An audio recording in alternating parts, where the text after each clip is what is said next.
આકાશવાણી અમદાવાદ વડોદરા. હવે સાંભળશો પોરબંદર જિલ્લાનો સમાચાર પત્ર. લેખક મહેશ લુક્કા. ચોમાસાની મોસમ દરમિયાન અનરાધાર વરસેલા મેઘરાજાએ પોરબંદર પંથકને જલમગ્ન કરી દીધો હતો. ભારે વરસાદ વરસ્યો ત્યારે પોરબંદરની પરિસ્થિતિ કફોડી બની ગઈ હતી, જે વરસાદે વિરામ લેતા અને વહીવટીતંત્રની ત્વરિત કામગીરીના લીધે થાળે પડી જતા પોરબંદરવાસીઓએ હાશકારો લીધો હતો. જિલ્લામાં ચોમાસાની મોસમ શરૂ થઈ ત્યારે ધીમી ધારે વરસી રહેલા મેઘરાજાએ બીજા રાઉન્ડમાં પોતાનું રૌદ્ર સ્વરૂપ દેખાડ્યું હતું.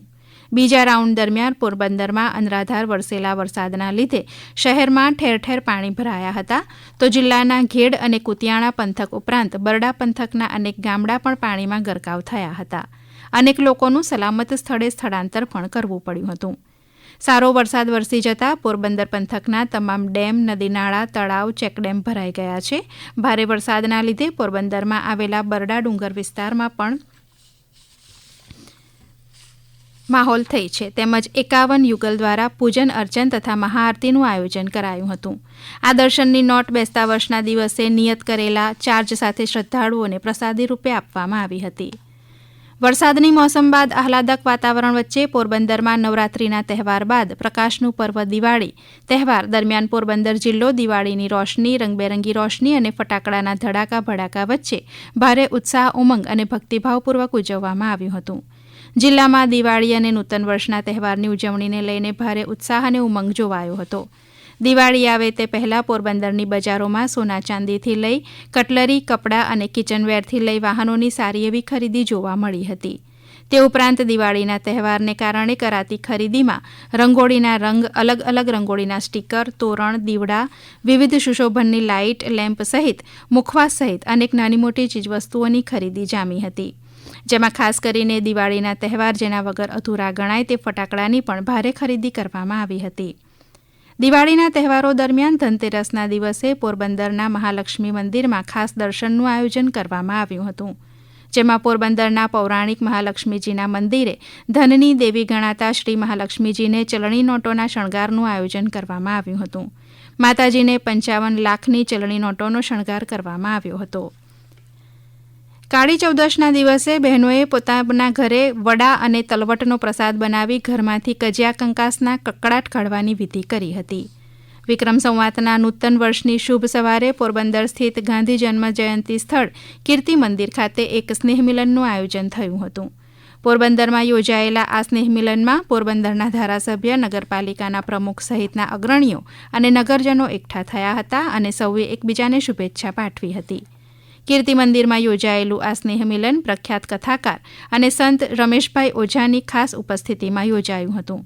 આ તકે રમેશભાઈ ઓઝાએ જણાવ્યું હતું કે ગાંધીજીએ સનાતન મૂલ્યોના વિચાર ફક્ત આપણને આપ્યા નથી, પરંતુ તેને જીવી પણ જાણ્યા છે અને આ વિચારોથી જ વિશ્વમાં સળગતી સમસ્યાઓનો અંત આવી શકે તેમ છે અને વિશ્વમાં શાંતિ ફેલાઈ શકે તેમ છે. ભાઈબીજના દિવસે પોરબંદર જિલ્લાના ઐતિહાસિક નગર માધવપુરમાં સહેલાણીઓનો સાગર છલકાયો હતો. ભાઈબીજના પવિત્ર તહેવારે સમુદ્ર સ્નાન કરવાનું અહીં અનેરું મહત્વ છે. ભગવાન શ્રી કૃષ્ણ અને મહારાણી રૂક્ષ્મણીના વિવાહનું સ્થળ એવું માધવપુર ભાઈબીજના દિવસે મિની મથુરા બન્યું હતું. એક તરફ માધવપુરનો ઘૂઘવતો સમુદ્ર, ભગવાન શ્રી કૃષ્ણ અને રૂક્ષ્મણી માતાનું પૌરાણિક મંદિર, હરિયાળી સભર શાંત જગ્યાએ અનુભૂતિ મેળવવા માધવપુરની મુલાકાત ચોક્કસ લેવી પડે તેમ છે. અહીં વર્ષોથી યમુના સ્નાન અને યમુના પાન માટે હજારો લોકો માધવપુર આવે છે. જે લોકો કોઈ કારણોસર મથુરા જઈ શકતા નથી તે બધા માધવપુર આવે છે. દિવાળી, બેસતું વર્ષ અને ભાઈબીજના તહેવાર બાદ દેવ દિવાળીનું સાંસ્કૃતિક, આધ્યાત્મિક અને પૌરાણિક મહત્વ રહેલું છે. ત્યારે પોરબંદરમાં ભાવિકો દેવ દિવાળીની શ્રદ્ધાપૂર્વક ઉજવણી કરી હતી. મંદિરોમાં તુલસી વિવાહ તથા વિશેષ શૃંગાર દર્શન યોજવામાં આવ્યા હતા. તુલસીના વિવાહ ભગવાન શાલિગ્રામ સાથે થયા હતા. શાલિગ્રામ ભગવાન વિષ્ણુના 8મા અવતાર શ્રી કૃષ્ણના રૂપ છે. તુલસી વિવાહની સાથે વિવાહ અને માંગલિક કાર્યોની શરૂઆત થાય છે. ત્યારે લોકોએ દેવ દિવાળીની આસ્થાભેર ઉજવણી કરી હતી અને પોતાના ઘરે રંગોળી બનાવી હતી. તેમજ તુલસી માતાજીની પૂજા અર્ચના કરી માતાજી સન્મુખ દીપ પ્રગટાવી ચૂંદડી ધરી હતી. સાંજના સમયે તુલસીજીને શિરડી ધરવામાં આવી હતી. મંદિરોમાં વિશેષ દર્શન યોજાયા હતા.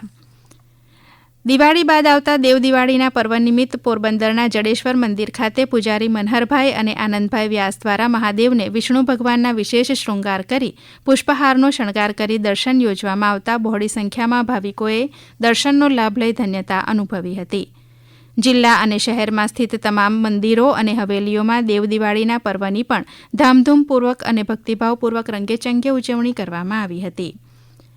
પોરબંદર જિલ્લામાં આવેલા બરડા ડુંગરના જંગલમાં અતિ દુર્લભ એવું સફેદ વન લલેડું પક્ષી જોવા મળ્યું હતું. આ સફેદ પક્ષી અત્યાર સુધીમાં એક જ વખત બરડામાં જોવા મળ્યું છે. આવા અનેક પક્ષીઓ બરડા જંગલમાં જોવા મળે છે, જે બીજે જોવા નથી મળતા. આપ સાંભળી રહ્યા હતા પોરબંદર જિલ્લાનો સમાચાર પત્ર. લેખક મહેશ લુક્કા. પ્રસારણ આકાશવાણીના અમદાવાદ વડોદરા કેન્દ્ર પરથી કરવામાં આવ્યું.